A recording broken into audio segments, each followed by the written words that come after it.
guys, Reflex here. Welcome back to the channel. Hope everybody's having a great day. Today I wanted to go ahead and share with you guys my graphics settings for Cold War. A lot of people have already made videos like this, but I decided to give it a little more time just to perfect what I needed to perfect in the game and give it some time and figure out what works best for me. This is for PC, keep that in mind, but this is what I have found that is, it keeps the game running nice and smooth.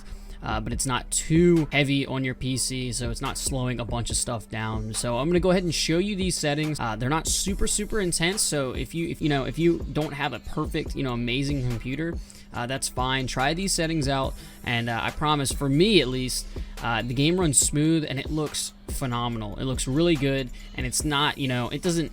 For me, I really couldn't care too much about the way a game looks as the game plays. I care more about how the game plays than anything else, and to me that's important. Obviously, I want the graphics to look good. I want to be able to see people, but it's not too important for me. I care about how the game plays and if it's enjoyable. So guys, let's go ahead and jump into my graphic settings for Cold War. Let's go. Alright, so here we are, and we got my display mode right here. This is really important because I do play on two monitors. I have the monitor in front of me, which is the game, and then I have the monitor over here, which is the PC monitor, and that's where I do all my editing and my recording and everything. That's really important, and that's why I play on windowed full screen. A lot of people, when I made the switch over to PC, I was like, should I use full screen, windowed full screen? But I found out windowed full screen works great. Now here's something that is really important for me. Everybody kept telling me to disable VSync. So I disabled VSync, and I kept getting like a little bit of a jitter in the game. The game was kind of not really laggy, but it was kind of like just jittery. And once I enabled VSync just to try something different, the game is perfectly smooth. So if you want to, I would give that a go. It has to do a lot with your monitor as well. I play on a 165 hertz monitor, and the game runs fine with VSync on. So my NVIDIA reflex latency, I keep that on normal, just right there in the middle. Your resolution, you want to keep that, a little lower than in the middle. I keep that right at 100 just because that works for me. Your display is obviously going to be at 1080 just because that's what I have. I haven't messed with colorblind modes at all just because I'm not colorblind. So my field of view, personally, I play on 105. It's a little bump up from traditional console, but it's not enough to where it just doesn't feel right. But it's a perfect field of view for me as of right now. Who knows, in the future I might move up. We'll have to see. ADS field of view, this is really important. Make sure you play on affected. Just because it doesn't zoom all the way in, it stays just right in the middle. It's like perfect the way that it zooms in. So I would always play with that affected. My brightness I haven't really messed with since the beginning of the game, but my frame rate, I play a custom 140, and then your menu and everything you just play at 60 just because there's not a whole lot going on here in the menu, so it's really simple. Just keep those at 60. My texture quality, now this is when you're really getting into the in-game stuff.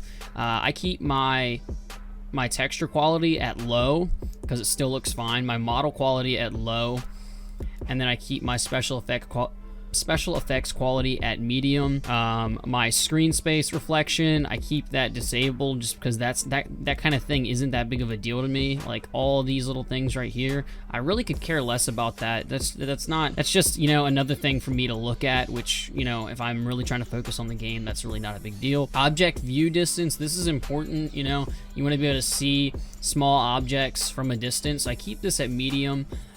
Just because, especially in competitive, you need to be able to see people on those tight head glitches, from a distance. So I would definitely make sure you don't have that on super low. Volumetric lighting, I keep that on low. Shadow quality, I keep that on low just because, those are some things that'll, affect your RAM. So I leave those on low.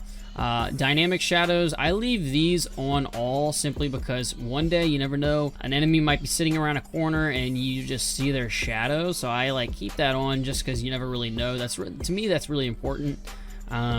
it depends on you, but if I were you, I would recommend keeping those on. Special effect shadows, I have those disabled. Weapon shadow also disabled, just because those are extra little things you just really don't need to take up space on your PC. So I would recommend just turning those off. For anti-aliasing quality, I think that's how you say it, I keep that at low, just right there. You know, that's gonna adjust the perfections on all these edges of the, you know, the walls, desks, tables, and stuff. I keep that at low just because it's a perfect little median. Ambient occlusion quality, I keep that as low as well. This is really important. Motion blur, disable that, keep that on low. Your subsurface scattering, another thing that, you know, I don't really know too much about because I'm new to the PC game, so I keep that on disabled. And then everything at the bottom here, I keep my my RAM usage target 70%, my gamma on the computer, and then obviously my graphics card for the display. So that's pretty much what I use. Give those a go. If it works for you, you got to keep in mind this also depends on, you know, your computer, what kind of computer you have. I have a GTX 1060 graphics card, so just let me know what you guys have and just adjust these things, and just don't be afraid to start with the lower settings and then do a little tweaking here and there as time goes on, just because to me, as long as the game functions properly, it looks decent, to me that is what's important over super great quality. So guys, hopefully this helped you. Give these settings a go. Hopefully they're good for you. I've been winning a ton with them, and hopefully they work for you like they work for me. So thanks for watching, guys. It's been Reflex. I'll catch you later. Peace.